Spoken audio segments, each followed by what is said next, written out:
नमस्ते दोस्तों, explainer series में आपका बहुत बहुत स्वागत है। अच्छा, एक बात बताओ कि आपने कभी सोचा है कि जो रियलिटी हम देखते हैं वो शायद हमेशा सच ना हो? हाँ, आज हम लाइट के एक ऐसे ही कमाल के धोखे के बारे में बात करने वाले हैं। एक ऐसी चीज जो हम हर रोज देखते हैं पर उस पर कभी ध्यान नहीं देते। तो रेडी हो जाइए, ये है हमारी सीरीज का पार्ट 1, रिफ्रैक्शन ऑफ लाइट, जहां हम देखेंगे कि रोशनी यानी लाइट कैसे हमारी रियलिटी को लिटरली बेंड कर देती है। चलिए शुरुआत करते हैं एक क्लासिक इल्यूजन से। एक ऐसी चीज जो आपने, मैंने, हम सब ने देखी है, द बेंट पेंसिल मिस्ट्री। एक ऐसी पहेली जहां हमारी आंखें हमें कुछ ऐसा दिखाती हैं जो हमें पता है कि गलत है। तो सवाल यह है कि यार, हमारी आंखें हमें धोखा क्यों दे रही हैं? इसके पीछे का साइंस क्या है? जरा यहाँ देखिए, पेंसिल का जो हिस्सा हवा में है वो बिल्कुल ठीक है, एकदम सीधा। लेकिन जैसे ही वो पानी के अंदर जाती है, बूम, ऐसा लगता है जैसे वो वहां से टूट गई है ना?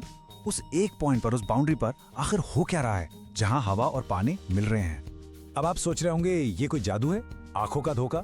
नहीं दोस्तों, इसके पीछे है प्योर सिंपल फिजिक्स का एक बहुत ही फंडामेंटल प्रिंसिपल। ये सब इस बात पर डिपेंड करता है कि लाइट यानी रोशनी जब अलग अलग चीजों से गुजरती है तो अपना बिहेवियर कैसे बदलती है।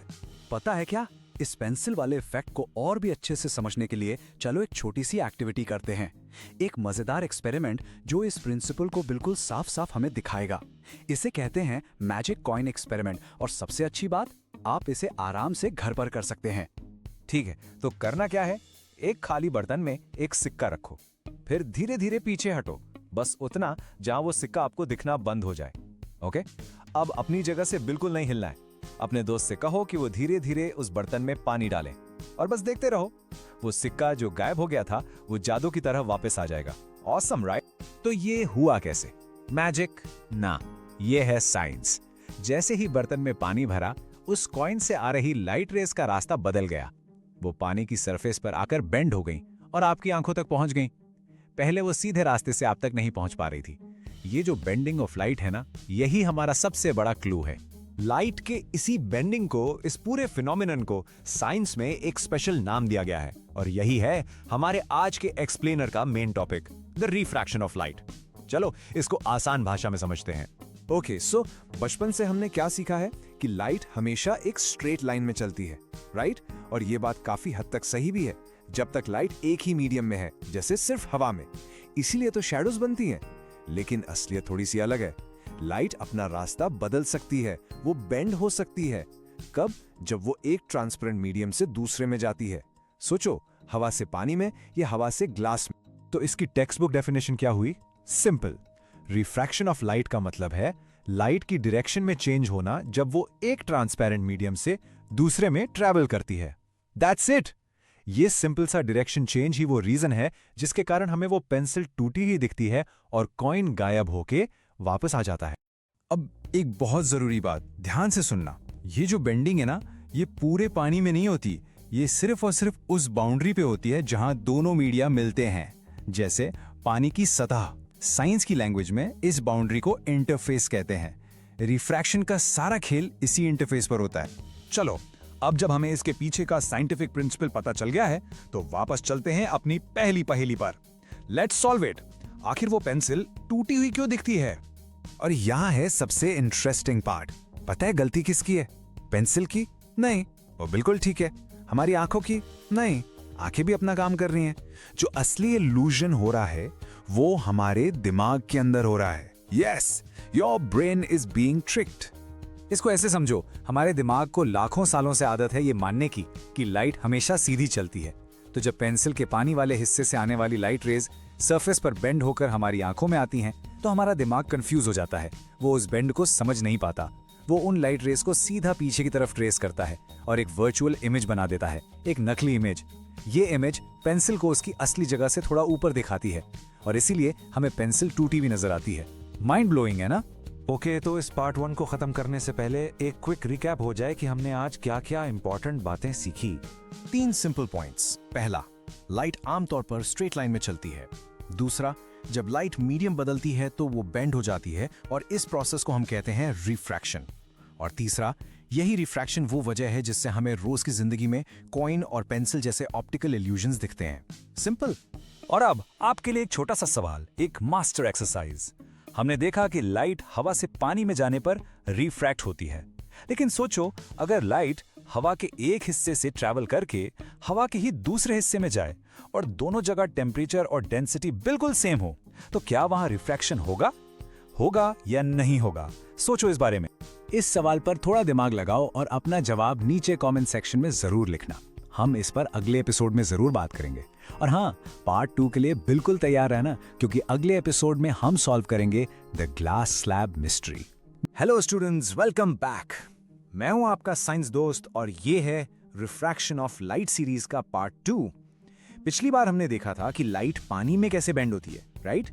आज हम सब बनेंगे लैब डिटेक्टिव्स और सॉल्व करेंगे एक ऐसी मिस्ट्री जो रोज, लिटरली रोज, आपकी आंखों के सामने होती है। तो रेडी हो? चलो शुरू करते हैं। तो ये है हमारा आज का case, the glass slab mystery. जरा सोचो, अगर लाइट ग्लास में एंटर करते ही बेंड हो जाती है, तो फिर खिड़कियों के पार की दुनिया हमें अजीब, टेढ़ी मेढ़ी या क्रोकेड क्यों नहीं दिखती? सब कुछ बिल्कुल परफेक्ट और सीधा कैसे रहता है? चलो इसी सवाल का जवाब ढूंढते हैं। ओके, हर डिटेक्टिव को एक सॉलिड प्लान चाहिए और ये रहा हमारा इन्वेस्टिगेशन प्लान। सबसे पहले हम विंडो पैराडॉक्स को समझेंगे, फिर एक एक्सपेरिमेंट से लाइट के एक्चुअल रास्ते को ट्रेस करेंगे, बिल्कुल एक डिटेक्टिव की तरह। उसके बाद हम 2 अलग-अलग बेंड्स की कहानी को समझेंगे, लाइट के कुछ अनब्रेकेबल लॉज को डीकोड करेंगे और हाँ, आखिर में ये केस सॉल्व करने की बारी आपकी होगी। चलिए, अब बातें बहुत हुई, इन्वेस्टिगेशन शुरू करते हैं सीधे लैब से। इस क्लासिक एक्सपेरिमेंट में हम लाइट के रास्ते का पीछा करेंगे। हमारा मेन हथियार या टूल है ये कांच का टुकड़ा, जिसे हम कहते हैं एक ग्लास स्लैब। लेट्स सी कि लाइट इसके आर पार कैसे जाती है। देखो, एक्सपेरिमेंट बहुत सिंपल है। पहले पेपर पर ग्लास स्लैब रखो और उसकी आउटलाइन मान लो PQRS बना लो। फिर एक तिरछी लाइन यानी इंसिडेंट रे AN ड्रॉ करके उस पर 2 ऑल पिन्स A और B लगा दो। अब स्लैब के दूसरी तरफ से झांको और 2 और पिन्स C और D ऐसी जगह लगाओ कि चारों A, B, C, D एक ही सीधी लाइन में दिखें। That's it। स्लैब हटाओ और सारे डॉट्स जोड़ दो। लाइट का पूरा सफर आपके सामने आ जाएगा। और जैसे ही आप लाइंस जोड़ेंगे, आपको एक शॉकिंग चीज दिखेगी। जो लाइट रे बाहर निकली है, यानी हमारी इमर्जेंट रे MD, वो ओरिजिनल इंसिडेंट रे AN के बिल्कुल पैरेलल है। लाइट टेढ़ी नहीं हुई। देखो, वो स्लैब के अंदर बेंड तो हुई, पर बाहर निकलते ही वापस सीधी हो गई। हाउ? ये कैसे हुआ? वेल, फिजिक्स में इस पैरेलल शिफ्ट का एक खास नाम है। इसे कहते हैं लैटरल डिस्प्लेसमेंट। ये बस उस परपेंडिकुलर यानी साइडवेज शिफ्ट का एक फैंसी नाम है जो लाइट रे लेती है। तो लाइट ने अपनी डायरेक्शन नहीं बदली, बस वो थोड़ा सा साइड में सरक गए। It just side stepped a little. तो सवाल अब भी वही है, ये रेज पैरेलल क्यों है? इसका जवाब एक कहानी में छिपा है, अ टेल ऑफ 2 बेंड्स। लाइट जब ग्लास स्लैब से गुजरती है तो वो एक बार नहीं बल्कि 2 बार बेंड होती है। चलो देखते हैं ये 2 बेंड्स की कहानी क्या है। यहां देखो स्क्रीन पे, पहला बेंड होता है एट द एंट्रेंस, जब लाइट हवा से एक रेयर मीडियम से ग्लास एक डेंसर मीडियम में साइड PQ पर एंटर करती है। यहां लाइट धीमी हो जाती है और बेंड्स टुवर्ड्स द नॉर्मल। फिर दूसरा बेंड होता है एट द एग्जिट, जब लाइट ग्लास से वापस हवा में साइड SR से निकलती है। यहां स्पीड वापस बढ़ जाती है, इसलिए light bends away from the normal. तो एक बार नॉर्मल के पास आई, दूसरी बार नॉर्मल से दूर चली। और यही है इस मिस्ट्री का सबसे बड़ा क्लू, क्योंकि ग्लास स्लैब के दोनों साइड्स PQ और SR आपस में पैरेलल हैं। इसलिए जो बेंडिंग पहले सरफेस पर हुई थी, वो दूसरे सरफेस पर बिल्कुल उल्टा होकर पूरी तरह कैंसिल आउट हो जाती है। जितना एक तरफ मुड़ी, ठीक उतना ही दूसरी तरफ वापस मुड़ गई। It's a perfect cancellation. इसी वजह से एंगल ऑफ इमर्जेंस E यानी बाहर निकलने का एंगल हमेशा एंगल ऑफ इंसिडेंस I के एग्जैक्टली बराबर होता है। और जब ये दोनों एंगल्स बराबर होते हैं तो इसका सीधा सा मतलब है कि इंसिडेंट और इमर्जेंट रेज आपस में पैरेलल होंगी। And that's it, mystery solved. The window doesn't look crooked because the light that comes out is parallel to the light that went in. चलो, अब इस एक्सपेरिमेंट से निकले कुछ जरूरी नियम यानी लॉज को समझते हैं। ये सेक्शन एग्जाम्स के लिए बहुत बहुत इंपॉर्टेंट है, तो पूरा ध्यान यहां रखिए। ये हैं लाइट के अनब्रेकेबल लॉज। ये नियम कभी नहीं टूटते। पहला नियम या फर्स्ट लॉ कहता है कि इंसिडेंट रे रिफ्रैक्टेड रे और नॉर्मल, ये तीनों लाइंस हमेशा एक ही प्लेन पर रहती हैं। सिंपल भाषा में कहें तो आप इन तीनों को एक ही कागज के टुकड़े पर एक फ्लैट सरफेस पर आसानी से ड्रॉ कर सकते हो। ऐसा नहीं है कि एक लाइन पेपर से बाहर आ रही है, they are all on the same 2D plane. और हाँ, फर्स्ट लॉ में एक और इंपॉर्टेंट बात है, ये जो इंसिडेंट रे और रिफ्रैक्टेड रे हैं, ये हमेशा नॉर्मल के आमने सामने यानी ऑपोजिट साइड्स पर होती हैं। हमेशा ऐसा कभी नहीं होगा कि दोनों एक ही तरफ हो। लाइट रे नॉर्मल को क्रॉस करके ही दूसरी तरफ जाती है, एक इस तरफ तो दूसरा उस तरफ। अब आते हैं दूसरे नियम पर, जिसे हम आमतौर पर स्नेल्स लॉ कहते हैं। ये एक तरह का मैथमेटिकल सीक्रेट है। ये लॉ कहता है कि एंगल ऑफ इंसिडेंस का साइन और एंगल ऑफ रिफ्रैक्शन का साइन, इनका जो रेशियो है वो हमेशा एक कांस्टेंट यानी एक फिक्स नंबर रहता है किसी भी दो गिवन मीडिया के लिए। और ये रहा इसका super important formula, sin i upon sin r is equal to a constant. याद रखिए, ये i और r एंगल्स हैं और sin एक ट्रिग्नोमेट्रिक फंक्शन है जिसे आप मैथ्स में मिलेंगे। इस कांस्टेंट को हम n से रिप्रेजेंट करते हैं और इस n का एक बहुत ही स्पेशल नाम है, द रिफ्रैक्टिव इंडेक्स। तो ये रिफ्रैक्टिव इंडेक्स यानी n आखिर है क्या चीज? ये बेसिकली किसी भी मटेरियल की बेंडिंग पावर को मेजर करता है। हर मटेरियल का, जैसे पानी, ग्लास या हीरा, अपना एक यूनिक बेंडिंग सिग्नेचर होता है। उसका अपना स्टाइल है लाइट को बेंड करने का। जिसका रिफ्रैक्टिव इंडेक्स जितना ज्यादा, वो लाइट को उतना ही ज्यादा बेंड करेगा। सिंपल। अच्छा, एक स्पेशल केस भी याद रखिए। अगर लाइट रे सरफेस पर बिल्कुल सीधी यानी 90 डिग्रीज पर परपेंडिकुलरली हिट करती है तो वो नॉर्मल के अलोंग ट्रैवल करती है। इस केस में एंगल ऑफ इंसिडेंस I 0 हो जाता है और जब I 0 होता है तो लाइट बिना बेंड हुए बिल्कुल सीधी निकल जाती है। कोई रिफ्रैक्शन नहीं होता, इट गोज स्ट्रेट थ्रू। तो हमने मिस्ट्री सॉल्व कर ली और उसके पीछे के लॉज भी सीख लिए। अब इस पूरे सेशन को फटाफट समराइज करते हैं और फिर आपके लिए है एक छोटा सा चैलेंज। लेट्स से आपने कितना समझा। तो पार्ट 2 का क्विक रिकैप, हमने 3 मुख्य बातें सीखी। नंबर 1, ग्लास स्लैब से निकलने के बाद लाइट रे पैरेलल हो जाती है, टेढ़ी नहीं होती। नंबर 2, फर्स्ट लॉ के अनुसार इंसिडेंट और रिफ्रैक्टेड रेज हमेशा नॉर्मल के ऑपोजिट साइड्स पर होती हैं। और नंबर 3, स्नेल्स लॉ यानी sin i upon sin r is equal to n हमें लाइट की बेंडिंग को आसानी से कैलकुलेट करने का फॉर्मूला देता है। Got it? अब आपकी बारी। ये रहा आपका मास्टर एक्सरसाइज। ध्यान से सोचिए, अगर angle of incidence I 45 degree है और एंगल ऑफ इमर्जेंस E भी 45 डिग्री है, तो क्या हम 100% श्योर हो सकते हैं कि ग्लास के दोनों साइड्स पैरेलल ही है? सोचो, यस और नो, और क्यों? इस पर सोचिए और अपना जवाब अपने लॉजिक के साथ नीचे कमेंट सेक्शन में जरूर लिखिए। मुझे देखना है कि मेरे डिटेक्टिव स्टूडेंट्स इस केस को कैसे क्रैक करते हैं। याद रखिए, पैरेलल साइड्स और इक्वल एंगल्स के बीच एक बहुत गहरा कनेक्शन है जो हमने अभी डिस्कस किया।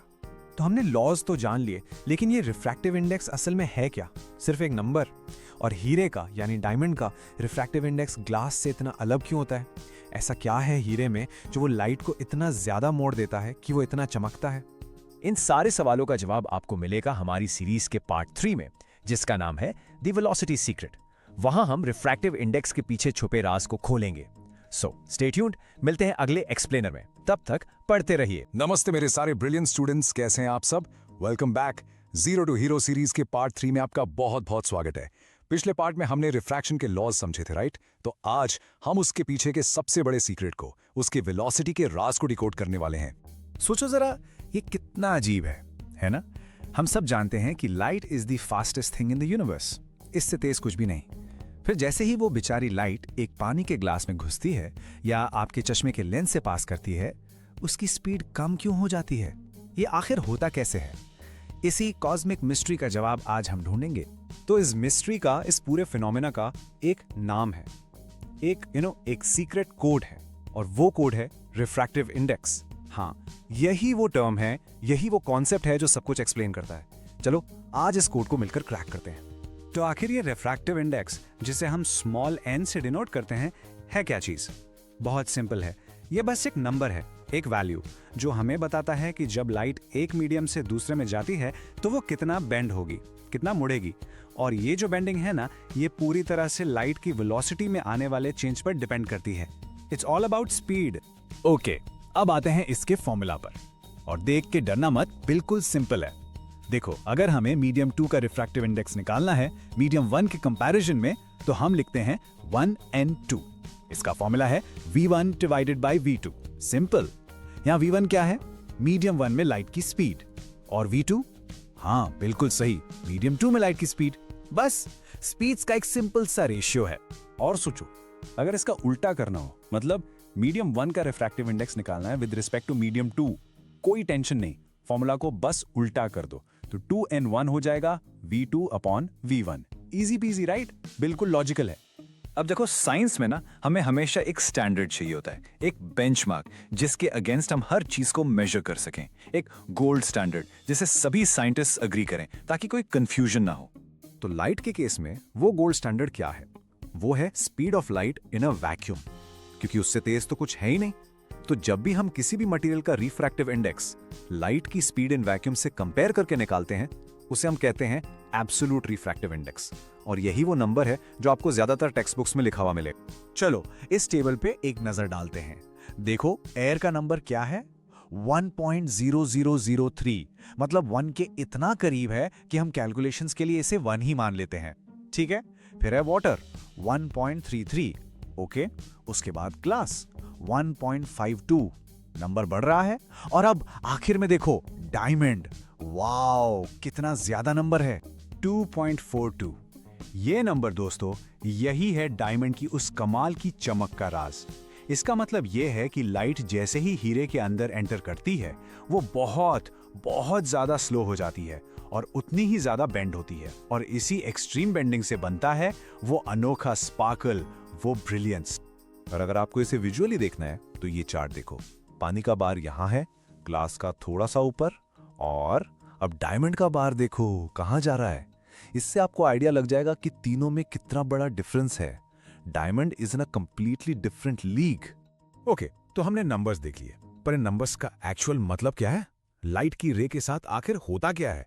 चलो अब बेंडिंग के 3 सिंपल से गोल्डन रूल्स को समझते हैं। ठीक है, तो 3 गोल्डन रूल्स है, दिमाग में एकदम सेट कर लो। पहले ये समझो कि रेयर मीडियम और डेंसर मीडियम क्या है। जिसका रिफ्रैक्टिव इंडेक्स कम वो ऑप्टिकली रेयर जैसे हवा, जिसका रिफ्रैक्टिव इंडेक्स ज्यादा वो ऑप्टिकली डेंसर जैसे पानी। सिंपल। तो रूल नंबर 1, जब लाइट रेयर से डेंसर मीडियम में जाती है, मतलब हवा से पानी में, तो वो स्लो होती है और नॉर्मल की तरफ मुड़ जाती है, bends towards the normal. Rule number 2, जब लाइट डेंसर से रेयर जाती है, मतलब पानी से हवा में, तो वो फास्ट हो जाती है और नॉर्मल से दूर भागती है, bends away from the normal.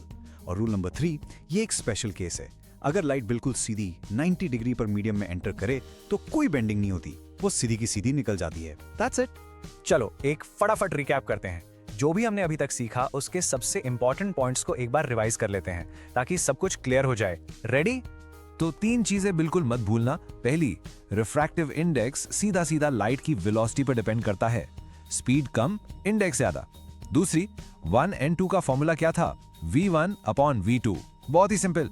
और तीसरी, एब्सोल्यूट रिफ्रैक्टिव इंडेक्स हमेशा वैक्यूम की स्पीड के अगेंस्ट मेजर किया जाता है, वही हमारा बेंचमार्क है। चलो थियरी तो बहुत हो गई, अब टाइम है इसको अप्लाई करने का। It's time for your master challenge. Let's see आपने कितना समझा। रेडी हो? Okay, so here's your question.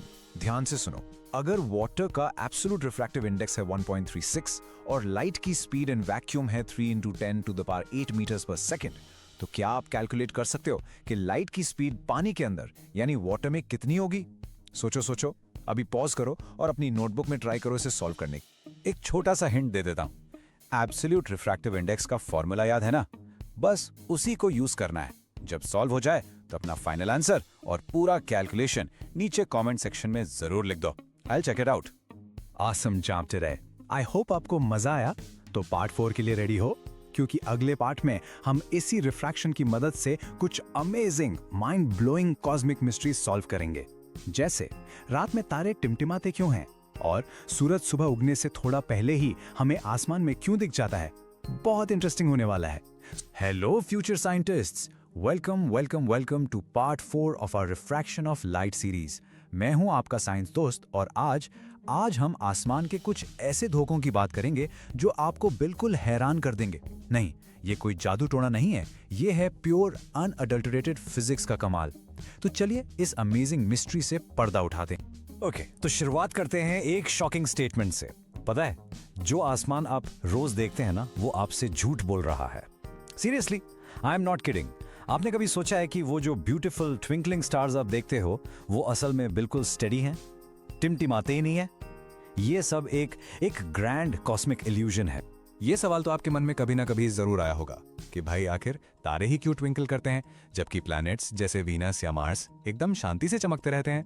और इससे भी अजीब बात, ये कैसे पॉसिबल है कि हमें सूरज उसके एक्चुअली निकलने से पहले ही दिख जाता है। ये सब आसमान के वही धोखे हैं जिनके पीछे एक बहुत ही इंटरेस्टिंग साइंस छिपी है। आज इन सारी पहेलियों को सॉल्व करके रहेंगे। तो इन सारे कॉस्मिक इल्यूजन्स के पीछे का असली मुजरिम, द मेन कल्प्रिट कौन है? कोई एलियन नहीं, कोई जादू नहीं, बल्कि हमारी अपनी प्यारी धरती का एटमॉस्फेयर। जी हाँ, वही हवा की परत जो हमें सांस लेने में मदद करती है, वही आसमान में ये सारे ड्रामे करती है। ओके, तो चलिए इस मुजरिम की आपसी जांच पड़ताल करते हैं। इस मुजरिम का साइंटिफिक नाम है एटमॉस्फेरिक रिफ्रैक्शन। अब ये नाम सुनकर डरो मत, बहुत ही सिंपल कॉन्सेप्ट है। सोचो आप स्विमिंग पूल में हो, पानी के अंदर से ऊपर देख रहे हो।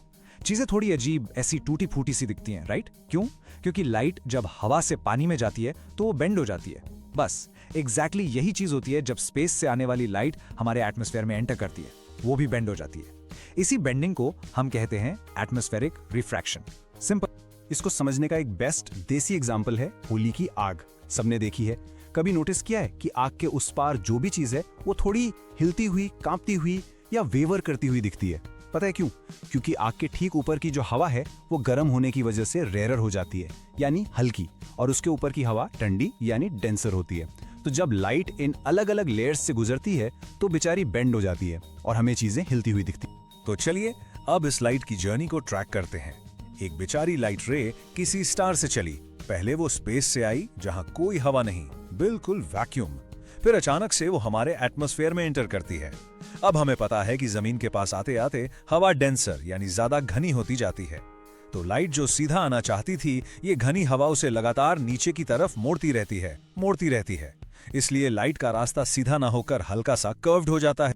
ऑलराइट, अब जब हमें असली मुजरिम यानी एटमॉस्फेरिक रिफ्रैक्शन का कॉन्सेप्ट अच्छे से समझ आ गया है, तो चलिए अपनी पहली और सबसे कॉमन पहेली सुलझाते हैं।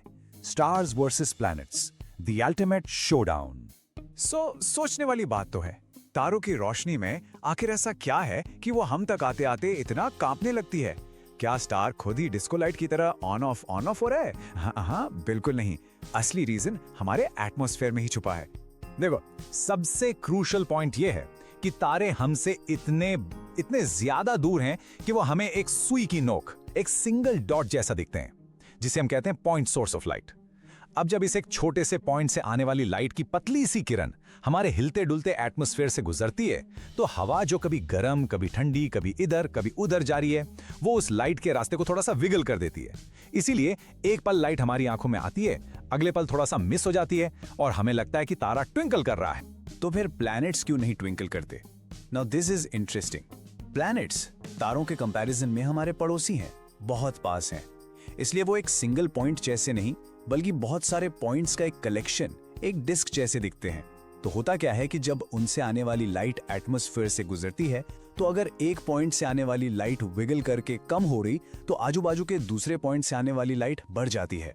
इस तरह सारे फ्लक्चुएशंस एक दूसरे को कैंसिल कर देते हैं और प्लैनेट्स की टोटल ब्राइटनेस हमेशा कांस्टेंट रहती है। That's why they appear steady. चलो, तो तारों का राज तो खुल गया। अब बढ़ते हैं दूसरे धोखे की तरफ। एक है हमारा झूठा सूरज और दूसरा है गर्मियों में सड़क पर दिखने वाला पानी यानी मिराज। और गेस व्हाट, दोनों के पीछे वही हमारा पुराना दोस्त एटमॉस्फेरिक रिफ्रैक्शन है। ये फैक्ट आपको सच में हैरान कर देगा। जब हम सुबह सुबह सनराइज देखते हैं ना, तो उस वक्त एक्चुअली में सूरज होराइजन के नीचे होता है। हम उसे देख पाते हैं क्योंकि हमारा एटमॉस्फेयर उसकी लाइट को इतना ज्यादा मोड़ देता है कि हम अराउंड द कॉर्नर देख पाते हैं। सोचो, आप बिना किसी टेलीस्कोप के अर्थ के कर्व के पार देख रहे हो। How amazing is that? और ये बेंडिंग का फायदा कितना होता है? पूरे 2 मिनट का। जी हाँ, हम सूरज को एक्चुअल सनराइज से 2 मिनट पहले देखना शुरू कर देते हैं और शाम को एक्चुअल सनसेट के 2 मिनट बाद तक देखते रहते हैं। यानी हमारा दिन हर रोज 4 मिनट लंबा होता है, just because of atmospheric refraction. तो अगली बार जब सनराइज या सनसेट देखो तो इस एक्स्ट्रा 4 मिनट के लिए एटमॉस्फेयर को एक थैंक यू जरूर बोलना। और मिराज का क्या? सेम लॉजिक है। गर्मियों में जब सड़क बहुत गर्म हो जाती है तो उसके ठीक ऊपर की हवा भी गर्म होकर रेयर या हल्की बन जाती है।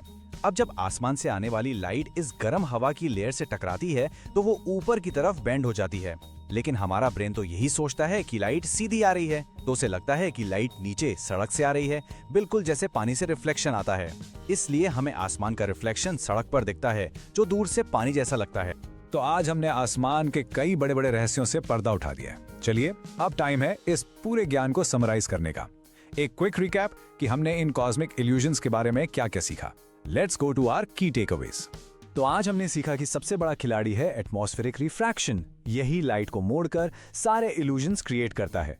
स्टार्स इसलिए ट्विंकल करते हैं क्योंकि वो बहुत दूर हैं, एक पॉइंट सोर्स हैं, जबकि प्लैनेट्स पास होने की वजह से स्थिर दिखते हैं। और हाँ, हम सूरज को एक्स्ट्रा 4 मिनट्स तक रोज इसलिए देख पाते हैं क्योंकि हमारा एटमॉस्फेयर उसकी लाइट को हमारी तरफ मोड़ देता है। और अब इस सेशन के एंड में आपके लिए एक मास्टर एक्सरसाइज का सवाल। जरा सोचिए, अगर हमारी अर्थ पर एटमॉस्फेयर होता ही नहीं, नो एयर, नथिंग, तो क्या तारे तब भी ट्विंकल करते? अपना जवाब पूरे रीजन के साथ नीचे कमेंट्स में जरूर लिखिएगा।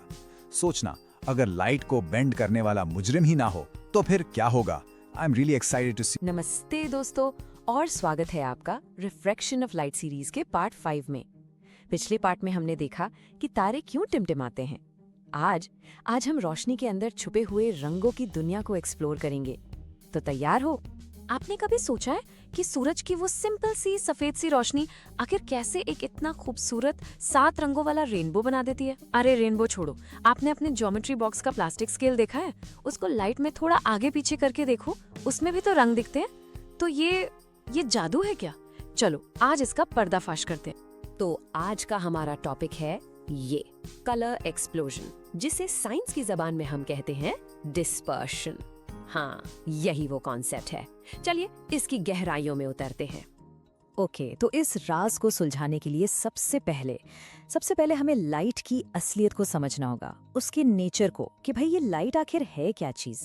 तो देखो दोस्तों, लाइट बेसिकली एक तरह की एनर्जी है। साइंटिफिक टर्म है इसके लिए इलेक्ट्रोमैग्नेटिक रेडिएशन। सिंपल भाषा में अगर समझे तो ये एनर्जी वेव्स की तरह, यानी लहरों की तरह ट्रैवल करती है।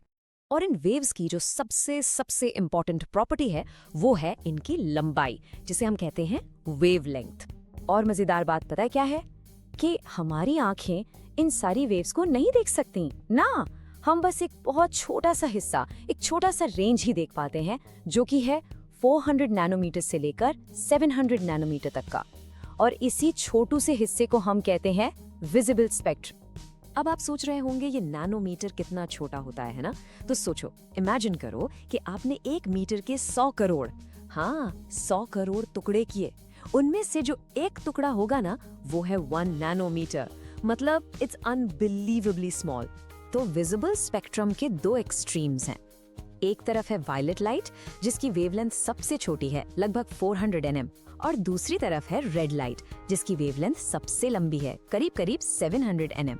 तो सिंपल भाषा में अलग अलग वेवलेंथ हमारे दिमाग को अलग अलग रंगों की तरह दिखती है। That's it. चलिए, लाइट की रियलिटी तो समझ ली, अब आते हैं डिस्पर्जन के असली राज पर। और दोस्तों, ये सारा का सारा खेल है स्पीड का। एक रूल है जो हमेशा याद रखना। जब लाइट वैक्यूम में ट्रैवल करती है, मतलब ऐसी जगह जहां हवा तक नहीं है, बिल्कुल खाली, तो लाइट के सारे रंग विबजोर सब के सब एक ही स्पीड से चलते हैं, बिल्कुल एक परफेक्ट टीम की तरह, सब एक साथ, कोई आगे पीछे नहीं। लेकिन द मोमेंट जैसे ही ये लाइट किसी मीडियम में एंटर करती है, जैसे ग्लास हो गया या पानी, बस पूरा गेम बदल जाता है। सबकी स्पीड अलग अलग हो जाती है और यही से शुरू होता है असली खेल। और यही है हमारा यूरिका मोमेंट, कि किसी भी मीडियम के अंदर लाइट की स्पीड उसके कलर पर डिपेंड करती है। इसका मतलब क्या हुआ? मतलब ये कि हर रंग उस मीडियम में अलग अलग स्पीड से दौड़ता है। सोचो, वैक्यूम में सब एक टीम बनकर साथ चल रहे थे, पर जैसे ही मीडियम में घुसे, सबकी अपनी अपनी रेस शुरू हो गई। और स्पीड में ये जो बदलाव आता है, इसको मेजर करने के लिए हम एक टर्म यूज करते हैं, रिफ्रैक्टिव इंडेक्स। अब जरा सोचो क्योंकि हर रंग की स्पीड अलग है, इसका मतलब उस मीडियम का रिफ्रैक्टिव इंडेक्स भी हर रंग के लिए अलग-अलग होगा। इंटरेस्टिंग है ना? तो ये सबसे पहले प्रूफ किसने किया?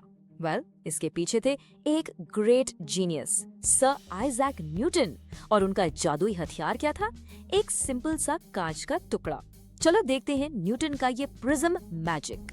सर आइजैक न्यूटन वो पहले साइंटिस्ट थे जिन्होंने एक सिंपल सा ग्लास प्रिज्म यूज करके सूरज की सफेद रोशनी से उसके सातों रंगों को अलग करके दुनिया को दिखाया था। तो उन्होंने आखिर किया क्या? बहुत ही सिंपल एक्सपेरिमेंट था। स्टेप 1, उन्होंने एक सफेद लाइट की बीम ली और उसे प्रिज्म पर डाला। स्टेप 2, हम जानते हैं लाइट जब मीडियम चेंज करती है तो रिफ्रैक्ट होती है, यानी मुड़ती है। तो वो प्रिज्म के अंदर जाते वक्त और बाहर आते वक्त दोनों बार मुड़ी। अब आता है स्टेप 3 जो सबसे इम्पोर्टेंट है। हर रंग अलग अलग एंगल पर मुड़ा। क्यों? सिंपल, क्योंकि मीडियम के अंदर हर रंग की स्पीड अलग थी। और इसका रिजल्ट स्टेप 4, सारे 7 रंग विबग्योर अलग अलग रास्तों पर निकल गए और एक स्पेक्ट्रम बन गया। और दोस्तों, इसी खूबसूरत प्रोसेस को जब सफेद रोशनी एक मीडियम से गुजरते हुए अपने कंपोनेंट कलर्स में टूट जाती है, उसी को हम कहते हैं डिस्पर्जन ऑफ लाइट। अब तो कॉन्सेप्ट बिल्कुल क्लियर हो गया होगा। तो रेस का रूल क्या है? कौन सबसे कम उड़ेगा और कौन सबसे ज्यादा? रूल बहुत सिंपल है। जिसकी वेवलेंथ लंबी है, जैसे रेड लाइट, वो सबसे कम बेंड होगी। और जिसकी वेवलेंथ सबसे छोटी है, यानी वायलेट लाइट, वो सबसे ज्यादा बेंड होगी। Remember this, long wavelength less bending, short wavelength more bending. और इस बेंडिंग से हमें मिलता है हमारा famous spectrum of colours. Order हमेशा नीचे से ऊपर याद रखना। Violet, indigo, blue, green, yellow, orange और सबसे ऊपर रेड, जिसको हम आसानी से याद रखते हैं विबग्योर से। तो इतना सब कुछ सीखने के बाद अब आपकी बारी है। चलिए पहले एक छोटा सा रिकैप करते हैं और फिर मैं आपको एक मजेदार सा चैलेंज दूंगा। चलिए जल्दी से रिकैप करते हैं आज के 4 सबसे इंपॉर्टेंट पॉइंट्स। नंबर 1, डिस्पर्जन क्या है? लाइट का अपने कंपोनेंट कलर्स में स्प्लिट होना। नंबर 2, विजिबल लाइट क्या है? वो इलेक्ट्रोमैग्नेटिक रेडिएशन जो 400 से 700 नैनोमीटर के बीच हो। Number 3, red light longest wavelength, इसलिए सबसे कम बेंड होती है। And number 4, violet light shortest wavelength, इसलिए सबसे ज्यादा बेंड होती है। सिंपल है ना? और अब आखिर में आपके लिए एक मास्टर एक्सरसाइज, एक चैलेंज। न्यूटन ने एक प्रिज्म यूज करके सफेद लाइट को 7 रंगों में तोड़ा। अब आप सोचिए, आप एक दूसरा प्रिज्म कैसे यूज करेंगे कि ये 7 रंग फिर से जुड़कर एक single beam of white light बन जाएं? थोड़ा दिमाग लगाइए, हो सके को डायग्राम बनाकर सोचिए और अपना जवाब नीचे कमेंट्स में जरूर बताइए। लेट्स सी कौन इस पजल। हेलो दोस्तों, और स्वागत है आपका रिफ्रैक्शन ऑफ लाइट सीरीज के पार्ट 6 में। पिछली बार हमने डिस्पर्जन देखा था कि सफेद रोशनी 7 रंगों में कैसे टूट जाती है। आज हम उससे भी एक कदम आगे बढ़ेंगे। हम सीखेंगे कि लाइट को ट्रैप यानी कैद कैसे किया जाता है और कैसे नेचर इसी जादू से आसमान में खूबसूरत रेनबो बनाती है। तो चलिए देखते हैं आज का सफर कैसा रहेगा। हम शुरू करेंगे एक मिस्ट्री से, लाइट अंडर अ रेस्ट से। फिर हम लाइट के 2 रास्तों को समझेंगे, एक सीक्रेट एंगल यानी क्रिटिकल एंगल को डिकोड करेंगे और आखिर में नेचर की अपनी लेबोरेटरी में रेनबो बनाएंगे। रेडी हो? चलो शुरू करते हैं। तो section 1, light under a rest. चलो एक ऐसे थॉट एक्सपेरिमेंट से शुरुआत करते हैं जो आपको थोड़ा सा हैरान कर देगा और लाइट की एक बहुत ही अजीब प्रॉपर्टी को सामने लाएगा। बस इमेजिन करो, रोशनी की एक किरण पानी के अंदर से बाहर हवा में आने की कोशिश कर रही है, लेकिन जैसे ही वो पानी की सतह यानी सरफेस पर पहुंचती है, वो बाहर निकलने के बजाय वापस नीचे मुड़ जाती है। बिल्कुल ऐसे जैसे वहां पानी और हवा के बीच एक अनदेखा शीशा, एक इनविजिबल मिरर रखा हो। अजीब है। दोस्तों, इसी कमाल के फिनोमेनन को फिजिक्स में कहते हैं टोटल इंटरनल रिफ्लेक्शन। और ये सिर्फ एक कॉन्सेप्ट नहीं है, ये वो टेक्नोलॉजी है जिसके दम पर आपके घर में super fast fibre optic internet चलता है। हाँ, बिल्कुल सही सुना। आपकी ऑनलाइन क्लासेस, मूवीज और गेम्स सब ट्रैप्ड लाइट के जरिए ही आप तक पहुंचते हैं। ठीक है, अब टोटल इंटरनल रिफ्लेक्शन की इस पूरी मिस्ट्री को ठीक से समझने के लिए हमें पहले एक स्टेप पीछे जाना होगा। हमें लाइट के 2 बेसिक रास्तों को समझना पड़ेगा जो वो चुनती है जब एक मीडियम से दूसरे में जाती है। तो देखो, जब भी लाइट एक डेंसर मीडियम जैसे पानी से एक रेयर मीडियम जैसे हवा में जाने की कोशिश करती है, तो 2 चीजें होती हैं। थोड़ी सी लाइट सरफेस से टकराकर वापस पानी में चली जाती है, इसे कहते हैं पार्शियल रिफ्लेक्शन। और जो बाकी की लाइट है वो हवा में निकल जाती है पर थोड़ा सा बेंड होकर, इसे हम कहते हैं रिफ्रैक्शन। और यहाँ एक गोल्डन रूल है, इसे हमेशा याद रखना। जब भी लाइट डेंसर से रेयर मीडियम में जाती है, वो हमेशा नॉर्मल से दूर भागती है। It bends away. इसका मतलब साफ है कि एंगल ऑफ इंसिडेंस I हमेशा एंगल ऑफ रिफ्रैक्शन R से छोटा होगा। और स्नेल्स लॉ के मुताबिक जैसे जैसे हम I को बढ़ाएंगे, वैसे वैसे R भी बढ़ता जाएगा। अब हम आ गए हैं इस कहानी के टर्निंग पॉइंट पर, वो मोमेंट जहां सारा मैजिक होता है। ये वो पॉइंट ऑफ नो रिटर्न है जहां लाइट को फैसला करना पड़ता है कि वो आजाद होगी या हमेशा के लिए कैद हो जाएगी। ये है द क्रिटिकल एंगल का राज। तो चलो उस एक्सपेरिमेंट को आगे बढ़ाते हैं। सोचो, हम एंगल ऑफ इंसिडेंस I को धीरे धीरे बढ़ा रहे हैं। उस पॉइंट पर क्या होगा जब रिफ्रैक्ट हुई किरण न बाहर निकले न अंदर जाए, बल्कि बिल्कुल बाउंड्री पर सतह के साथ साथ चलने लगे। उस एकदम परफेक्ट मोमेंट पर जो एंगल ऑफ रिफ्रैक्शन R है वो ठीक 90 डिग्रीज हो जाता है। सोचो इसे, लाइट ना पूरी तरह बाहर है ना पूरी तरह अंदर, वो अजीब तरह से बिल्कुल बाउंड्री पर स्केट कर रही है। तो एंगल ऑफ इंसिडेंस की वो खास वैल्यू, वो स्पेसिफिक एंगल जिस पर एंगल ऑफ रिफ्रैक्शन ठीक 90 डिग्री हो जाए, उसी को हम कहते हैं क्रिटिकल एंगल। याद रखना, हर जोड़े के लिए, जैसे पानी, हवा या कांच हवा, उनका अपना एक यूनिक क्रिटिकल एंगल होता है। लेकिन हम यहाँ रुकने वाले नहीं हैं। असली सवाल तो अब है, क्या होगा अगर हम जिद करके एंगल ऑफ इंसिडेंस को क्रिटिकल एंगल से भी बड़ा कर दें? अब बेचारी लाइट के पास तो 90 डिग्री से ज्यादा मुड़ने की जगह ही नहीं बची। फिर क्या होगा? और तभी होता है असली जादू। रोशनी के पास रिफ्रैक्शन का कोई रास्ता ही नहीं बचता, वो बाहर निकल ही नहीं सकती। इसलिए पूरी की पूरी 100% लाइट एक परफेक्ट मिरर की तरह वापस उसी डेंसर मीडियम में रिफ्लेक्ट हो जाती है। और इसी को हम कहते हैं टोटल इंटरनल रिफ्लेक्शन। लाइट हो गई ट्रैप। अब जब हमने रोशनी को कैद करना सीख लिया है, तो चलो देखते हैं कि कुदरत यानी नेचर इस कमाल के कॉन्सेप्ट को यूज करके आसमान में वो खूबसूरत मास्टरपीस रेनबो कैसे बनाती है। हर बारिश की बूंद एक छोटी सी लैबोरेटरी बन जाती है।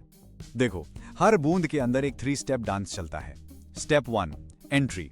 सूरज की सफेद रोशनी बूंद में घुसती है, रिफ्रैक्ट होती है और अपने 7 रंगों में टूट जाती है, यानी डिस्पर्शन होता है। Step 2, the trap. ये 7 रंग बूंद के पिछले हिस्से से टकराते हैं और यहां उनका angle of incidence critical angle से ज्यादा होता है। तो क्या होगा? Total internal reflection. Step 3, exit. ये रिफ्लेक्ट हुई रंगीन रोशनी आखिरकार बूंद से बाहर निकलती है, एक आखिरी बार रिफ्रैक्ट होती है और सीधा हमारी आंखों तक पहुंचती है एक रेनबो बनके। चलिए, आगे बढ़ने से पहले पार्ट 6 में हमने जो कुछ भी सीखा है उसका एकदम फटाफट से रिकैप कर लेते हैं, ताकि सारे कॉन्सेप्ट दिमाग में बिल्कुल लॉक हो जाएं।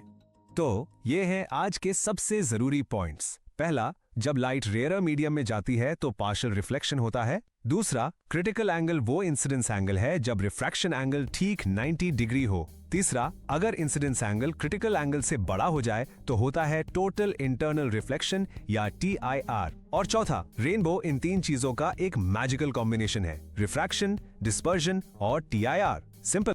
और अब मेरे सभी ब्रिलियंट स्टूडेंट्स के लिए एक मास्टर चैलेंज। सोचो, एक रेनबो देखने के लिए सूरज यानी सन आपके सामने होना चाहिए या आपके पीछे? जरा उस रेन ड्रॉप वाले डायग्राम को दिमाग में लाओ, सोचो और अपना जवाब नीचे कमेंट्स में जरूर लिखना। तो दोस्तों, हमने लाइट को बेंड करना, ब्रेक करना और ट्रैप करना यानी सारी थ्योरी तो मास्टर कर ली है। अब टाइम है इन कॉन्सेप्ट्स को नंबर्स के साथ टेस्ट करने का। टाइम है कुछ सॉलिड न्यूमेरिकल प्रॉब्लम सॉल्व करने का। तो क्या आप पार्ट 7 द रिफ्रैक्शन लैब के लिए तैयार हैं? मुझे कमेंट्स में बताओ। मिलते। हेलो स्टूडेंट्स, कैसे हैं आप सब? स्वागत है आपका रिफ्रैक्शन लैब के पार्ट 7 में। हमने पिछले पार्ट्स में थ्योरी तो खूब समझी और आज हम सीधा अपनी वर्चुअल फिजिक्स लैब में कदम रख रहे हैं। आज का हमारा मिशन क्या है? हमें रिफ्रैक्शन के पीछे की जो मैथमेटिक्स है ना, उसको पूरी तरह से मास्टर करना है, ताकि एग्जाम में कोई भी न्यूमेरिकल आपको डरा ना सके, बल्कि आप उसे एकदम कॉन्फिडेंस के साथ सॉल्व करें। अच्छा, चलिए एक छोटे से सवाल से शुरुआत करते हैं। जरा सोचिए, आपके सामने पानी का एक ग्लास रखा है। क्या आप बिना किसी स्पेशल इंस्ट्रूमेंट के सिर्फ एक पेन और पेपर की मदद से ये बता सकते हैं कि उस पानी के अंदर लाइट की एग्जैक्ट स्पीड क्या होगी? अभी शायद आपको ये इम्पॉसिबल लग रहा होगा, है ना? लेकिन मैं आपसे प्रॉमिस करता हूं, इस सेशन के एंड तक आपके पास ये मैथमेटिकल सुपर पावर आ जाएगा। तो ये है हमारा आज का लैब मैनुअल। हम इन 6 स्टेप्स को एक एक करके फॉलो करेंगे। पहले हम समझेंगे कि लाइट के रास्ते में आखिर रुकावट आती क्यों है। फिर उस रुकावट को नापने का सीक्रेट टूल देखेंगे। फिर आएंगे हमारे मास्टर फॉर्मूलास और फिर उन्हें यूज करके प्रॉब्लम सॉल्व करेंगे। एकदम सिस्टमैटिक तरीके से हम एक्सपर्ट बन जाएंगे। तो रेडी हैं आप? Let's begin. तो सबसे पहले आइए उस मेन चैलेंज को समझते हैं। जब लाइट एक जगह से दूसरी जगह जाती है तो आखिर उसके साथ होता क्या है? ये कौन सी रुकावट है, कौन सा स्पीड बम्प है जिसे कैलकुलेट करना इतना जरूरी है? ये नंबर देखिए, 3 के आगे 8 जीरोस, मीटर्स पर सेकंड। ये इस पूरे यूनिवर्स की अल्टीमेट स्पीड लिमिट है। इससे तेज कुछ भी नहीं चल सकता। ये है लाइट की स्पीड एक परफेक्ट वैक्यूम में। वैक्यूम मतलब ऐसी जगह जहां कुछ भी नहीं है, कोई पार्टिकल्स नहीं, कोई एटम्स नहीं, बिल्कुल खाली स्पेस। लेकिन जैसे ही यही लाइट पानी, कांच या हीरे में एंटर करती है, सारी की सारी कहानी ही बदल जाती है। इसे ना एक कॉस्मिक स्पीड बम्प की तरह इमेजिन कीजिए। सोचो, लाइट एक सुपरफास्ट हाईवे पर अपनी फुल स्पीड में चल रही है और अचानक सामने एक शहर आ जाता है जहां उसे स्लो होना ही पड़ता है। ऐसा होता क्यों है? क्योंकि उस मीडियम के अंदर जो एटम्स होते हैं वो लाइट के पार्टिकल्स को यानी फोटॉन्स को पहले अब्जॉर्ब करते हैं और फिर थोड़ी देर बाद री एमिट करते हैं। इस अब्जॉर्प्शन और री एमिशन के प्रोसेस में एक छोटा सा टाइम डिले होता है, जिसकी वजह से लाइट की जो ओवरऑल स्पीड है ना, उस मीडियम में कम हो जाती है। और ये कितनी कम होगी, इसको नापने के लिए हमारे पास एक बहुत ही कमाल का टूल है। तो अब वक्त आ गया है अपने टूल किट को खोलने का। पार्ट 3 से आपको याद है ना, हमने स्पीड के बदलाव को मेजर करने के लिए एक बहुत ही खास कॉन्सेप्ट डिस्कस किया था। कुछ याद आया? हाँ, बिल्कुल सही, द रिफ्रैक्टिव इंडेक्स। यही वो सीक्रेट कोड है जो हर मटेरियल के लिए लाइट के बिहेवियर का राज खोलता है। देखिए, इसकी डेफिनेशन बिल्कुल साफ है। एब्सोल्यूट रिफ्रैक्टिव इंडेक्स, जिसे हम n से डिनोट करते हैं, एक सिंपल सा रेशियो है, एक कंपैरिजन है। किसके बीच का कंपैरिजन? यूनिवर्स की मैक्सिमम स्पीड ऑफ लाइट यानी c और उस पर्टिकुलर मीडियम के अंदर लाइट की स्पीड यानी v के बीच का। और यहां एब्सोल्यूट वर्ड बहुत जरूरी है। इसका मतलब यह है कि हमारा जो कंपैरिजन पॉइंट है, हमारा जो बेंचमार्क है, वो हमेशा वैक्यूम की स्पीड ही रहेगी। लेकिन यहां एक छोटा सा पर बहुत इंपॉर्टेंट डिफरेंस समझना जरूरी है। जब हम कहते हैं एब्सोल्यूट रिफ्रैक्टिव इंडेक्स, तो हम पानी या ग्लास को सीधा वैक्यूम से कंपेयर कर रहे हैं। पर जब हम सिर्फ रिफ्रैक्टिव इंडेक्स कहते हैं, यानी 1 and 2, तो हम दो अलग अलग मीडियम को आपस में कंपेयर कर रहे हैं। जैसे कि लाइट पानी से ग्लास में जा रही है, तो एक तरफ है वैक्यूम से कंपैरिजन और दूसरी तरफ है दो मीडियम का आपस में कंपैरिजन। एग्जाम्स के लिए ये क्लैरिटी होना, समझ लीजिए, जीत की गारंटी है। चलिए अब आते हैं हमारे लैब सेशन के सबसे जरूरी हिस्से पर। रिफ्रैक्शन का कोई भी न्यूमेरिकल हो, छोटा हो या बड़ा, उसे सॉल्व करने के लिए आपको सिर्फ और सिर्फ 2 मास्टर फॉर्मूलाज की जरूरत है। ये आपके हर कैलकुलेशन का ब्लूप्रिंट है। ये रहे आपके 2 हथियार।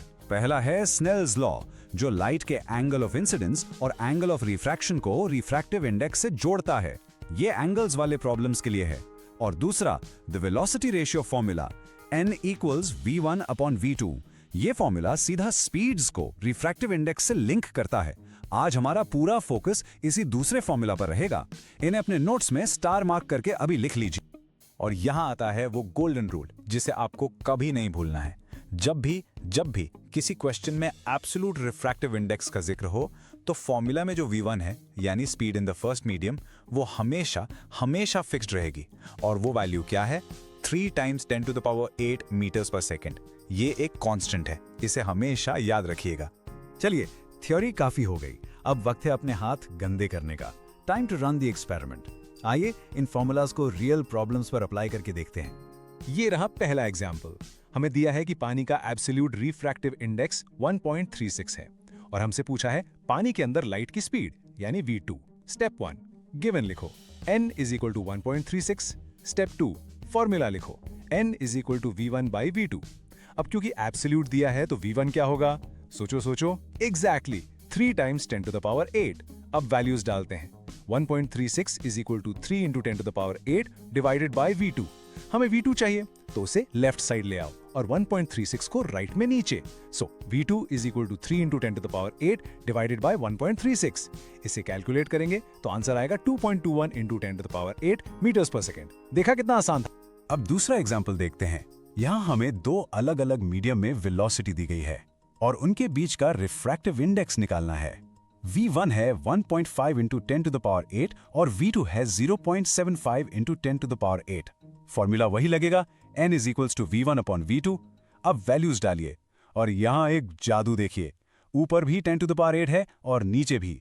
ये दोनों एक दूसरे को कैंसिल कर देंगे। तो आपकी कैलकुलेशन कितनी सिंपल हो गई। सिर्फ 1.5 को 0.75 से डिवाइड करना है और 1.5 0.75 का डबल होता है, तो आंसर है 2। एग्जामिनर्स को ये ट्रिक बहुत पसंद है, इस टाइप के क्वेश्चन को जरूर प्रैक्टिस करिएगा। तो चलिए, इससे पहले कि हम आगे बढ़ें, एक बार लैब के ऑफिशियल रूल्स को रिवाइज कर लेते हैं।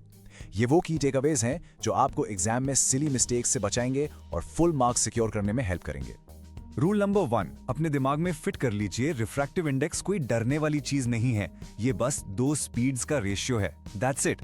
रूल नंबर 2, एब्सोल्यूट शब्द देखते ही आपके दिमाग में एक ही नंबर आना चाहिए, 3 × 10⁸ मीटर पर सेकेंड, जिससे आपको कंपेयर करना है। और रूल नंबर 3, ये सबसे इंपॉर्टेंट है, हमेशा आंसर शीट में पहले गिवन डेटा लिखिए, फिर फॉर्मूला और फिर कैलकुलेशन शुरू कीजिए। ये डिसिप्लिन आपको गलती करने से बचाएगा। हमने थियोरी समझ ली, फॉर्मूलाज देख लिए और प्रैक्टिस भी कर ली। अब आपके पास सारे जरूरी टूल्स और नॉलेज है। तो अब साइंटिस्ट बनने की बारी आपकी है। It's your turn to solve a problem. यह है आपका मास्टर एक्सरसाइज। सवाल है, अगर ग्लास का एब्सोल्यूट रिफ्रैक्टिव इंडेक्स 1.5 है, तो एक ग्लास स्लैब के अंदर लाइट की स्पीड क्या होगी? बिल्कुल वही स्टेप्स फॉलो कीजिए जो हमने एग्जाम्पल 1 में यूज किए थे। इस वीडियो को यहीं पॉज कीजिए, अपना आंसर निकालिए और नीचे कमेंट सेक्शन में पोस्ट कीजिए, मैं जरूर चेक करूंगा। कंग्रेचुलेशंस, आपने इस लैब सेशन को सक्सेसफुली कंप्लीट कर लिया है। आज आपने सिर्फ एक टॉपिक नहीं पढ़ा, बल्कि लाइट के बिहेवियर को नंबर्स में कैलकुलेट करने की एक पावरफुल स्किल सीखी है। You have conquered the math of refraction. लेकिन लाइट की स्पीड को समझना तो बस शुरुआत है। असली मजा तो तब है जब हम इस नॉलेज को यूज करके लाइट को अपनी मर्जी से मोड़ सकें, उसे कंट्रोल कर सकें, ताकि हम ऐसी चीजें बना सकें जो हमारे विजन को बेहतर बनाती हैं, जैसे चश्मे, माइक्रोस्कोप या टेलीस्कोप। पर यह होता कैसे है? तो क्या पार्ट 8 में हम इन्हीं विजन टूल्स यानी लेंसेज की दुनिया में एंटर करें? मुझे कमेंट्स में नमस्ते दोस्तों, वेलकम बैक। लाइट की इस अमेजिंग दुनिया में आज हम एक बहुत ही इंटरेस्टिंग चीज एक्सप्लोर करने वाले हैं। सोचो, लाइट जब हवा से पानी में जाती है तो वो सीधी क्यों नहीं चलती, वो बेंड क्यों हो जाती है? आज हम इसी ज्योमेट्री ऑफ बेंडिंग के पीछे के सारे राज खोलेंगे। मतलब हम समझेंगे कि लाइट कब, क्यों और कैसे मुड़ती है। तो चलो शुरू करते हैं। और हाँ, भूलना मत, ये हमारी जीरो से हीरो सीरीज का 8th पार्ट है ऑन रिफ्रैक्शन ऑफ लाइट। हमने काफी लंबा सफर तय कर लिया है। अगर आपने पिछले पार्ट्स मिस कर दिए हैं तो टेंशन मत लो, उन्हें जरूर देख लेना ताकि आप इस रेस में हीरो बनने से पीछे ना रह जाओ।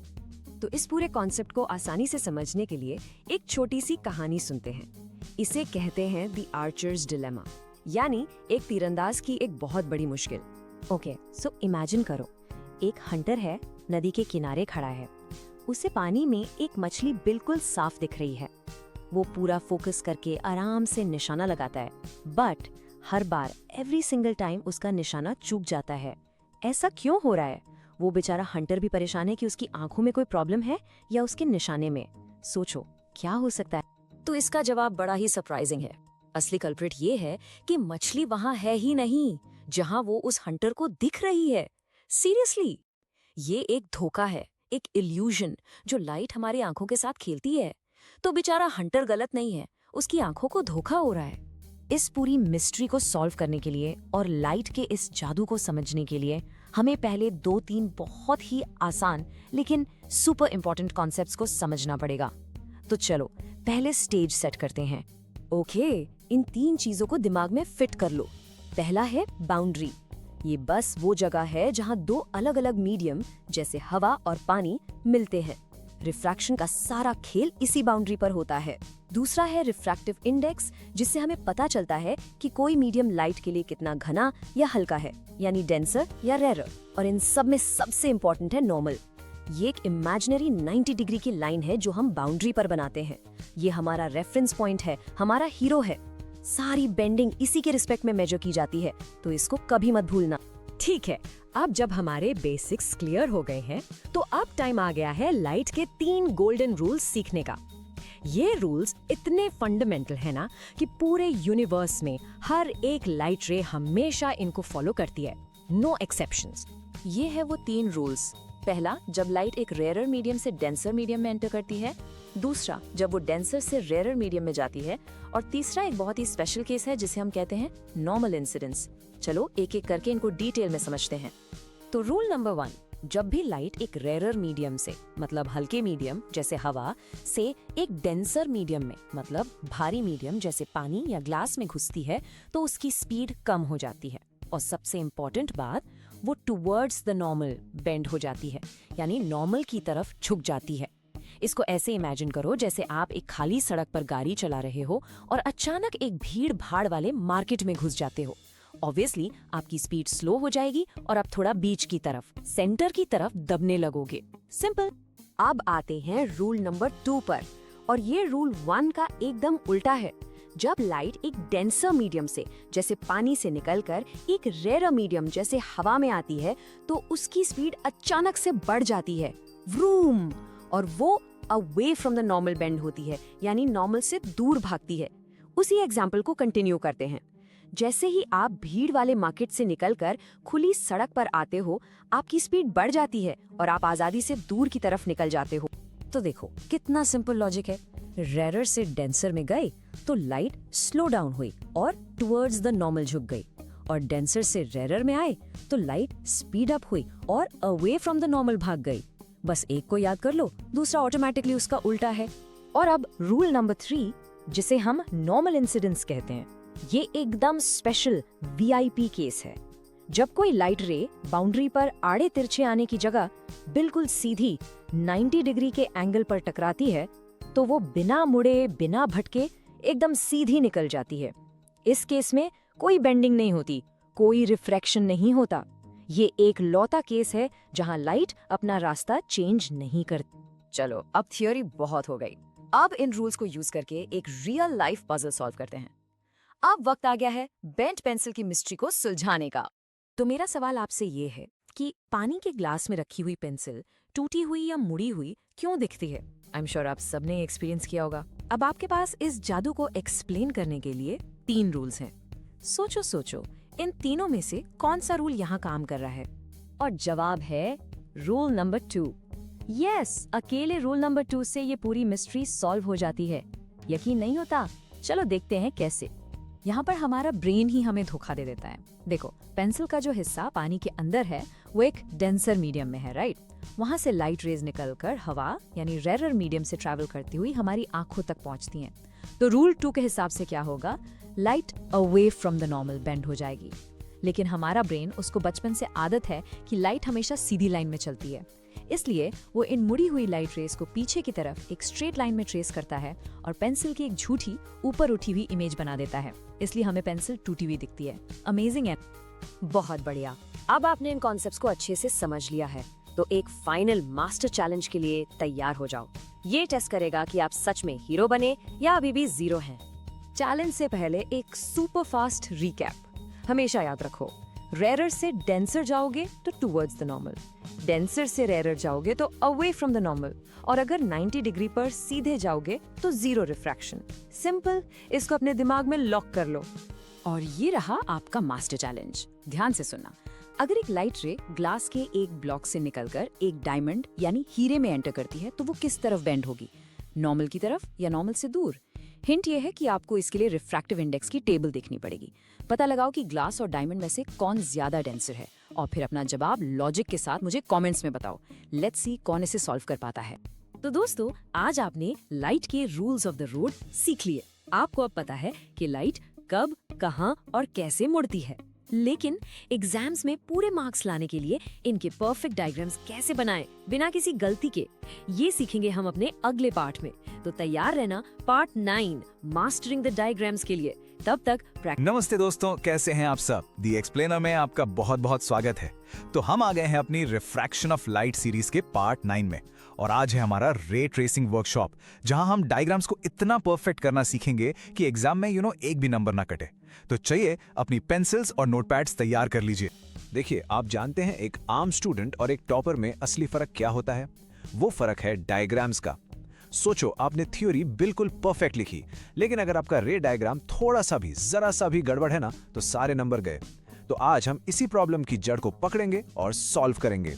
तो चलिए शुरू करते हैं। हर परफेक्ट रिफ्रैक्शन डायग्राम, हर परफेक्ट डायग्राम सिर्फ और सिर्फ 3 चीजों से बनता है। इन्हें हम कहते हैं द जियोमेट्रिक ब्लूप्रिंट। सेक्शन 1 में हम इन्हीं 3 टूल्स को मास्टर करने वाले हैं। ये हैं वो 3 कंपोनेंट्स, हमारे 3 मस्किटियर्स। पहला, द इंसिडेंट रे यानी वो किरण जो आ रही है। दूसरा, द रिफ्रैक्टेड रे यानी मीडियम के अंदर मुड़ने वाली किरण। और तीसरा, सबसे इंपॉर्टेंट, द नॉर्मल। बस एक बात याद रखिएगा, ये तीनों हमेशा एक ही प्लेन में होने चाहिए। अब इन तीनों में से जो हीरो है ना, वो है द नॉर्मल। ये आपकी मास्टर रेफरेंस लाइन है। बेसिकली ये एक इमेजिनरी लाइन है जो सरफेस से बिल्कुल 90 डिग्री पर यानी परपेंडिकुलर बनती है। और कहाँ बनती है? ठीक उसी पॉइंट पर जहां इंसिडेंट रे आके टकराती है। इसे सही बनाना ही परफेक्ट डायग्राम का पहला और सबसे जरूरी कदम है। तो एक बहुत ही जरूरी बात, एक ऐसी गलती जो स्टूडेंट्स हमेशा करते हैं, आपका जो एंगल ऑफ इंसिडेंस आई है और एंगल ऑफ रिफ्रैक्शन आर है, वो हमेशा, and I mean always, normal से नापे जाते हैं। कभी भी गलती से ग्लास की सरफेस से मत नापना। इस बात को बिल्कुल दिमाग में फिट कर लीजिए। अच्छा, अब एक सवाल, जरा सोचिए, क्या होगा अगर इंसिडेंट रे बिल्कुल सीधी ठीक उस नॉर्मल के ऊपर से ही सरफेस पर आकर टकराए?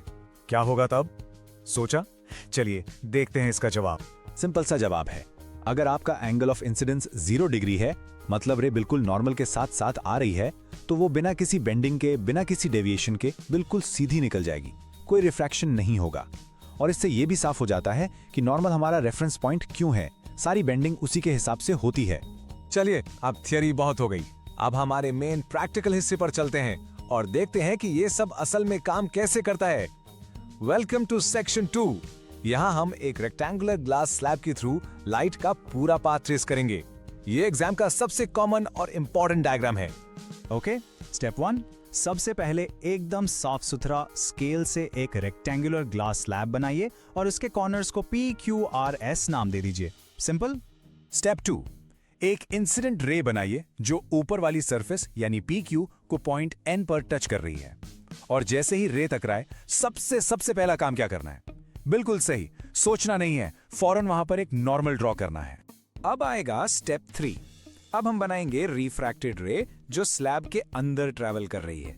और यहां एक चीज ध्यान रखिए, ये रे नॉर्मल की तरफ यानी टुवर्ड्स द नॉर्मल मुड़ेगी। ऐसा क्यों होता है, उसकी मिस्ट्री हम अगले सेक्शन में सॉल्व करेंगे। और अब हमारा आखिरी कदम, स्टेप 4। देखिए, ये रे अब नीचे की सरफेस RS को पॉइंट M पर टकरा रही है। तो यहां भी हम सबसे पहले क्या करेंगे? एक और नॉर्मल बनाएंगे और फिर आएगी हमारी इमर्जेंट रे। पर ध्यान दीजिए, इस बार रे नॉर्मल से दूर जा रही है, यानी अवे फ्रॉम द नॉर्मल। और ये रहा आपका एग्जाम का सबसे बड़ा सीक्रेट, द गोल्डन रूल। एक रेक्टेंगुलर स्लैब में जो इंसिडेंट रे है और जो इमर्जेंट रे है, वो हमेशा एक दूसरे के पैरेलल होती हैं। इसका सीधा सा मतलब है कि एंगल ऑफ इंसिडेंस I हमेशा एंगल ऑफ इमर्जेंस E के बराबर होगा। ये principle of reversibility of light की वजह से होता है। सिंपल वर्ड्स में, अगर आप इमर्जेंट रे को उल्टा भेजेंगे तो वो बिल्कुल इंसिडेंट रे वाला रास्ता लेगी। ये प्रूफ एग्जाम्स में बहुत बार आता है। पर ये हो क्या रहा है? ये रे कभी नॉर्मल की तरफ मुड़ती है और कभी उससे दूर भाग जाती है। ऐसा क्यों? इसके पीछे का रीजन समझने के लिए चलिए आते हैं सेक्शन 3 पर, द बेंडिंग रूल बुक। ये सारा खेल कंट्रोल करता है एक नंबर, इसे कहते हैं एब्सोल्यूट रिफ्रैक्टिव इंडेक्स। इस टेबल को देखिए, हर मीडियम का ना एक पावर लेवल है। जिस मीडियम का रिफ्रैक्टिव इंडेक्स जितना ज्यादा होता है, वो उतना ही ऑप्टिकली डेंसर कहलाता है। और इसका मतलब है कि लाइट उसमें उतनी ही धीरे चलेगी और ज्यादा मुड़ेगी। तो रूल बहुत ही सिंपल है दोस्तों। जब लाइट एक रेयर मीडियम से डेंसर मीडियम में जाती है, जैसे हमारे डायग्राम में एयर से ग्लास, तो वो स्लो हो जाती है और बेचारी थककर टुवर्ड्स द नॉर्मल मुड़ जाती है। और जब डेंसर से रेयर मीडियम में जाती है, जैसे ग्लास से वापस एयर में, तो उसे आजादी मिलती है। वो तेज हो जाती है और खुशी से अवे फ्रॉम द नॉर्मल भाग जाती है। बस इतना सा ही है। चलिए, अब तक हमने सारे नियम, सारे रूल्स सीख लिए हैं। अब वक्त है इनको टेस्ट करने का। तो तैयार हो जाइए सेक्शन 4 के लिए, जो है आपका फाइनल मास्टर चैलेंज। उससे पहले एक सुपर क्विक रिकैप। 3 सबसे जरूरी बातें। नंबर 1, हमेशा पहले नॉर्मल बनाएं, वो आपका रेफरेंस है। 2, पैरेलल स्लैब में I = E, इंसिडेंट और इमर्जेंट रेस पैरेलल होंगी। और 3, रिफ्रैक्टिव इंडेक्स से डिसाइड करें कि रे किधर मुड़ेगी, टुवर्ड्स या अवे। That's it. तो ये रहा आपका फाइनल चैलेंज। ध्यान से सुनिए, एक लाइट की किरण एयर से चली, वाटर में घुसे और फिर वाटर से निकलकर ग्लास में जा रही है। तो आपको यह बताना है, जब वो वाटर से ग्लास में एंटर करेगी तो वो नॉर्मल के पास आएगी या उससे दूर जाएगी? अपने लॉजिक के साथ पूरा एक्सप्लेनेशन, अपना जवाब नीचे कमेंट्स में जरूर लिखिए। चलिए देखते हैं कौन बनता है आज का हेलो स्टूडेंट्स, और वेलकम है आप सबका हमारी रिफ्रैक्शन सीरीज के बिल्कुल ग्रैंड फिनाले में। हाँ, इस सफर का ये आखिरी पड़ाव है, और अगर आप बोर्ड एग्जाम्स की तैयारी कर रहे हो ना, तो ये समझ लो कि ये आपकी फाइनल सबसे इंपॉर्टेंट प्रिपरेशन होने वाली है। तो हाँ, ये है पार्ट 10, हमारा अल्टीमेट रिवीजन। इसमें हम क्या करने वाले हैं, रिफ्रैक्शन के जितने भी कॉन्सेप्ट्स हैं ना, शुरू से लेके आखिरी तक सबको एक साथ जोड़ने वाले हैं। आई प्रॉमिस यू, इस सेशन के बाद पूरा चैप्टर आपके दिमाग में एकदम क्रिस्टल क्लियर हो जाएगा। देखो, अगर आप चाहते हो ना कि साइंस एग्जाम में फुल कॉन्फिडेंस के साथ एंटर करो, तो ये एक्सप्लेनर आपसे मिस नहीं होना चाहिए। तो चलो तैयार हो जाओ लाइट के सारे सीक्रेट्स को मास्टर करने के लिए वन लास्ट टाइम। ओके, सो चलो शुरू करते हैं बिल्कुल बेसिक से, इस चैप्टर की नींव से। आखिर ये पूरा चैप्टर है क्या? एक सिंपल सी चीज, लाइट का मुड़ना। लेट्स सी कि ये लाइट बेंड होती कैसे है। तो ये रिफ्रैक्शन ऑफ लाइट है क्या चीज? बहुत सिंपल है। जब भी लाइट एक ट्रांसपेरेंट चीज से, मान लो हवा से, दूसरी ट्रांसपेरेंट चीज में जाती है, जैसे पानी में, तो वो ना सीधे जाने के बजाय थोड़ी सी मुड़ जाती है। आपने ट्राई किया कभी? पानी के ग्लास में पेंसिल डाल के देखो, वो अजीब सी टूटी हुई दिखेगी। बस वही है रिफ्रैक्शन। और ये होता क्यों है? क्योंकि लाइट की स्पीड ना हर मीडियम में अलग होती है। चलो अब ये फेमस ग्लास स्लैब एक्सपेरिमेंट देखते हैं। इमेजिन करो, एक लाइट की किरण हवा से आई और ग्लास के स्लैब में घुसी। जैसे ही वो एंटर करती है, वो नॉर्मल की तरफ झुक जाती है, यानी टुवर्ड्स द नॉर्मल। नॉर्मल याद है ना, वो 90 डिग्री वाली इमेजिनरी लाइन। फिर जब वही लाइट ग्लास से निकलकर वापस हवा में जाती है, तो वो नॉर्मल से दूर भाग जाती है, अवे फ्रॉम द नॉर्मल। तो यहां पे 2 बार बेंडिंग हुई, राइट? अब इसमें सबसे इंपॉर्टेंट बात क्या है, ये सुनो। जो रे आ रही है यानी इंसिडेंट रे, और जो रे बाहर निकल रही है यानी इमर्जेंट रे, ये दोनों हमेशा एक दूसरे के पैरेलल होंगी।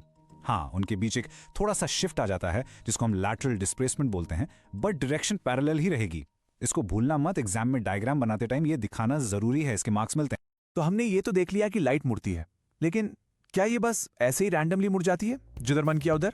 नहीं, इसके पीछे ना कुछ सॉलिड रूल्स हैं, कुछ लॉज। चलो अब उन्हीं लॉज को आराम से समझते हैं।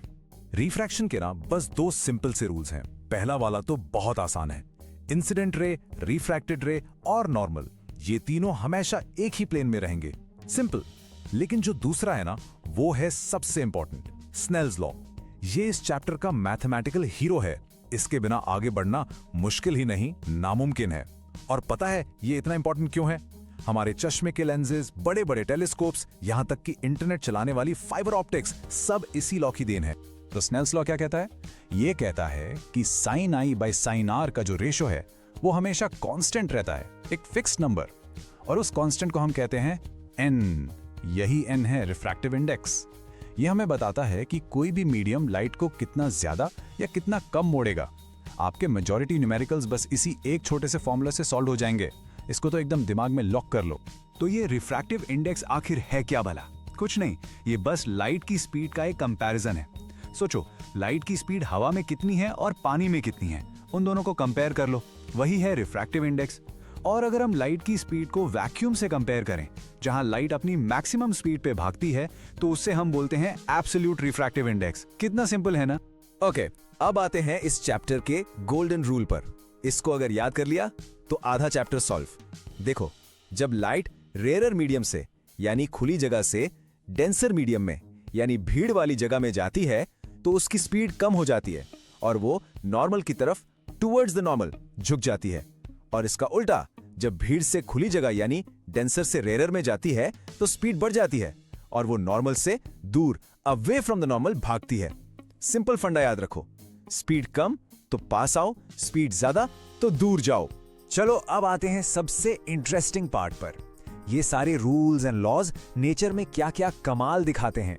अब हम वो प्रैक्टिकल एग्जाम्पल्स देखेंगे जो आप रोज देखते हो, पर शायद कभी सोचा ना हो कि अरे, इसके पीछे भी फिजिक्स है। ये सवाल आई बेट आप सबके दिमाग में कभी ना कभी तो आया ही होगा कि रात को आसमान में तारे तो ट्विंकल करते हैं, लेकिन जो प्लैनेट्स हैं वो क्यों नहीं करते? सोचो सोचो। हाँ, इसका जवाब भी रिफ्रैक्शन ही है। सोचो, स्टार्स हमसे इतने ज्यादा दूर हैं कि वो लाइट के एक छोटे से डॉट जैसे दिखते हैं। जब उनकी लाइट हमारे एटमॉस्फेयर की अलग अलग लेयर से जो हिलती रहती हैं उनसे गुजरती है तो वो बार बार बेंड होती हैं, ऐसे ऐसे ऐसे। तो हमें लगता है कि वो टिमटिमा रहे हैं, लेकिन प्लैनेट्स वो पास हैं और बड़े हैं। वो एक डॉट नहीं बल्कि बहुत सारे डॉट्स का कलेक्शन है। तो किसी डॉट की लाइट इधर बेंड हुई, किसी की उधर, तो सब मिलाकर इफेक्ट कैंसिल हो जाता है, इसलिए वो स्टेबल दिखते हैं। और एक और माइंड ब्लोइंग फैक्ट, इसी एटमॉस्फेरिक रिफ्रैक्शन की वजह से हमें सूरज एक्चुअल सनराइज से 2 मिनट पहले ही दिखना शुरू हो जाता है। सोचो, और सनसेट के बाद भी वो 2 मिनट तक दिखता रहता है। अमेजिंग है ना ये फिजिक्स का जादू। और अब सबका फेवरेट रेनबो। रेनबो बनना ना कोई एक सिंपल चीज नहीं है, इसके पीछे एक पूरी स्टोरी चलती है। जो बारिश की बूंद होती है ना, वो एक छोटे से प्रिज्म जैसा काम करती है।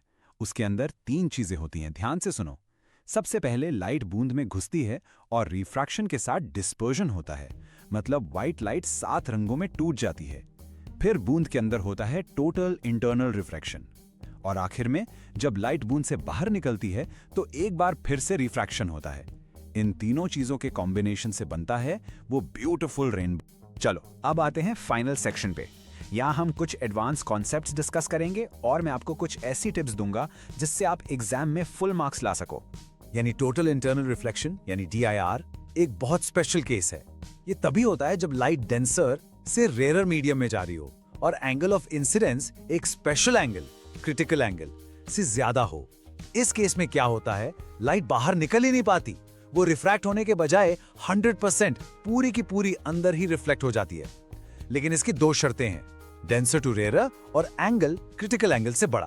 तो ये क्रिटिकल एंगल है क्या? ये डेंसर मीडियम में वो मैजिक एंगल है जिस पर अगर लाइट आती है तो रेयर मीडियम में एंगल ऑफ रिफ्रैक्शन ठीक 90 डिग्री हो जाता है। मतलब लाइट आई और बिल्कुल सरफेस के ऊपर से निकल गई, ग्रेजिंग द सरफेस।